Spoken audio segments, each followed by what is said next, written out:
Dr. Dennis Lox of Sports Regenerative Medicine Centers has the expertise to treat some of the best athletes in the world through cutting-edge stem cell therapy, including former Tampa Bay Buccaneers Derrick Brooks and Ian Beckles.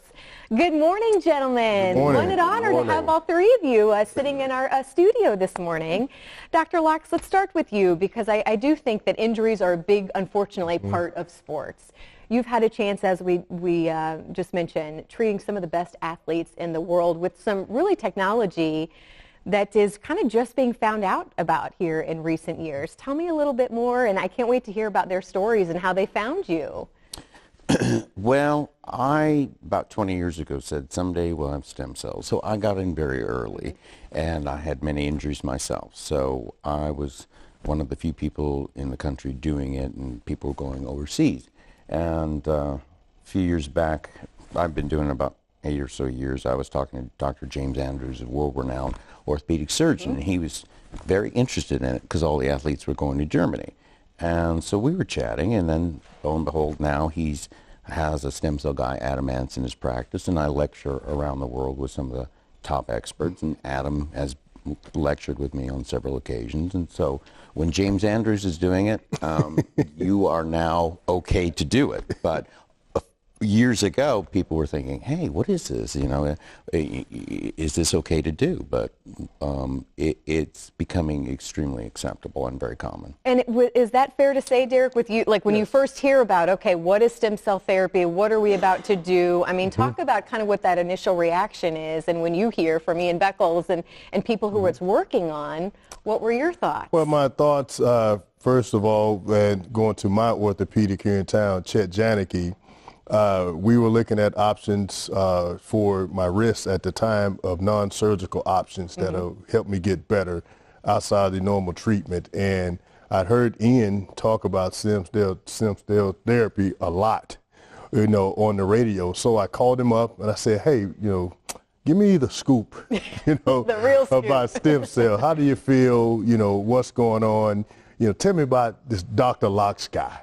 So Ian starts to tell me about the procedures and how he'd had it done and how it started to obviously help him feel a lot better, being that he's, you know, been through a lot more in the trenches than I did.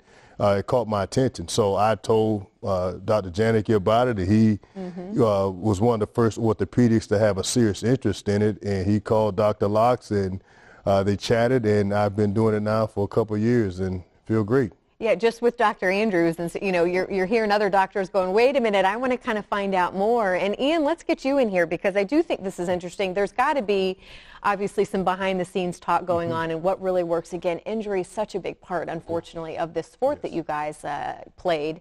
So is it kind of exciting to let other, you know, team members know about this and that, hey, it's working, it's changing? First of all, Derrick was in the trenches, but he was just too fast. he was just too fast. We couldn't touch him. And I was injured often. Okay, I was injured often. And it's not really about injury; it's about wear and tear. And Derrick was never injured, and when he opens his jacket, there's an S on his chest because he's a freak. Okay, I was injured all the time, but it was the wear and tear of football. You know, later on that gets most older players. And Derrick knows now when I see older players limping around, first thing I say is stem cell therapy. You got to, because it's not about surgery. Nothing is torn. You can't. It's not going to get better. And stem cell therapy is the one thing I believe that is going to kind of make you feel younger in an odd way.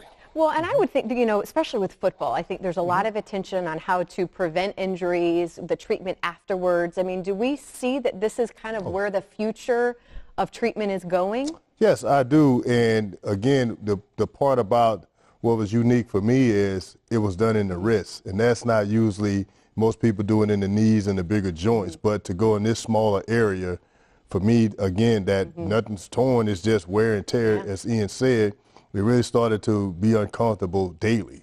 So for us to really, and again, Doc was very on it and saying, hey, this is how it's going to happen, this area, very educational about it as well. We had 2 visits even before we even did the procedure, and I think that just goes to show the type of person he is, because he don't want to work with you or on you until you're comfortable and educated about the process.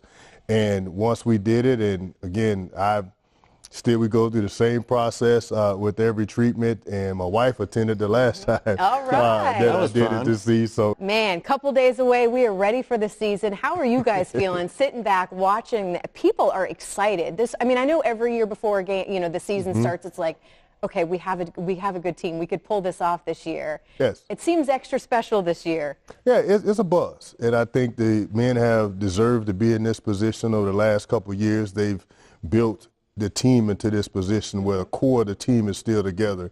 And that's some of the similarities I see when we turned it around, when he and our teammates as a core group of guys stayed together and played a lot of football together. And that's, again, a key ingredient as I see going into this season is the experience of this team. And I've been very bold. I predict them to win the division or at least make the playoffs. Yeah. That's the type of team that I see that'll be on the field. I like it. Obviously, a lot of things have to go your way, but right now I think they have at least the talent to do it because last couple of years they've been on the brink, of being talked about in December. The first year was what is this? And they didn't win another game. Last year, they were expected to be there but didn't know how to handle that attention, and they didn't finish strong. This year, I think they put it all together. I think so, too. We need to wrap up here, but what I love, experience on the field matters, experience in the doctor's office matters. These are not your only athletes and other, pretty important people that you need to make sure the pressure is, I think, even extra high when you're working on these people. Name some of those real quick, because I do think it's important to note. Elie Wiesel, a Nobel Prize-winning author. And as I walked in the room, I didn't know what to say. If we shake his hand or what. And before I said anything, he said, "I've heard a lot of good things about you." So and we've all had. I had to regroup, and then I said, "And die of you, sir." Yeah. That was a good again, moment. A lot of people talking a lot of good things about you, again, from athletes here. Thank you, all three of you gentlemen, for joining us this morning. And we know you guys are busy, so we'll let you get to it. Thank you. Thank you. All right, thank you. And again, for more on Dr. Lox, there is his number and his website to find out more as well.